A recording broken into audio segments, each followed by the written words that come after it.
Mr. Birchum confuses me.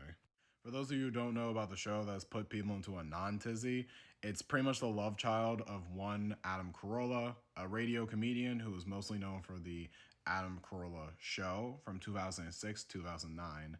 Apparently, during his heyday, Adam Carolla had a bit character called Mr. Birchum, who's supposed to be a disgruntled wood teacher that displayed more conservative values. And ever since then, he's never really let the character go and has been trying to get an animated adaptation of Mr. Birchum since 2009.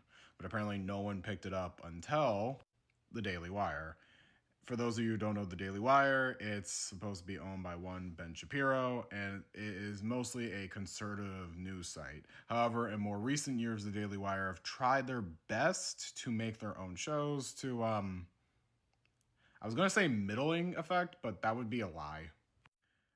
If anyone remembers Lady Ballers, that transphobic comedy movie that's supposed to be so offensive, guys, you don't worry, man. And also that Chinchilla Bluey ripoff, then you already know Daily Wire. They are a conservative news platform, yes, but they've kind of become less of trying to be an alternative media and more media designed to own the libs. So you can already guess what Mr. Birchum's comedy is all about. Were you laughing at that? Were you offended by it? No?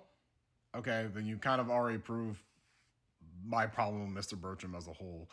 If you're left leaning, you're probably not going to like it because this show is literally designed to mock you, even if it's not doing a good job. Yet it also seems like right leaning people don't like it because of how obnoxious Mr. Birchum is.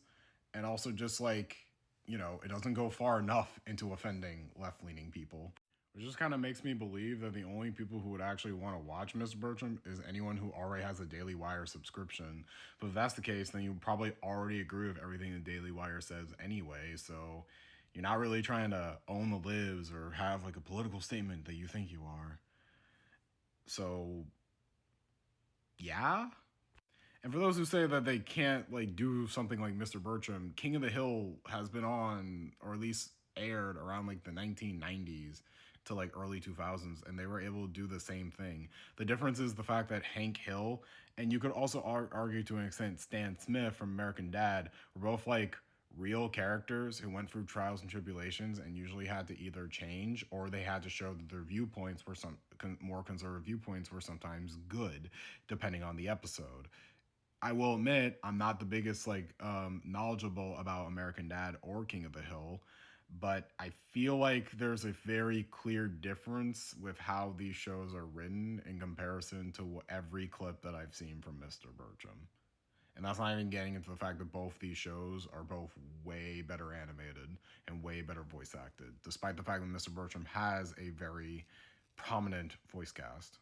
Fuck, not even like the actual subreddit likes this show, so I'm just left wondering who is this for? Which I guess kind of leads to my final statement. As someone who is personally more left leaning, I'll say this: if you're going to try and be an alternative, you actually have to be an alternative. You kind of have to be like good on your own merits, or the very least have like enough of a real point of what you're trying to say and convey it in a way to where it's like good for the average consumer to at least like enjoy.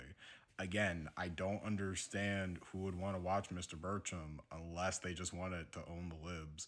But at that point, you're not trying to be good. You're just trying to be not like the other thing, which is definitely not how I want to produce art. Either way, though, let me know your thoughts on this show, and, we'll wait and see if someone finds a way to pirate it. If so, I'll latch on.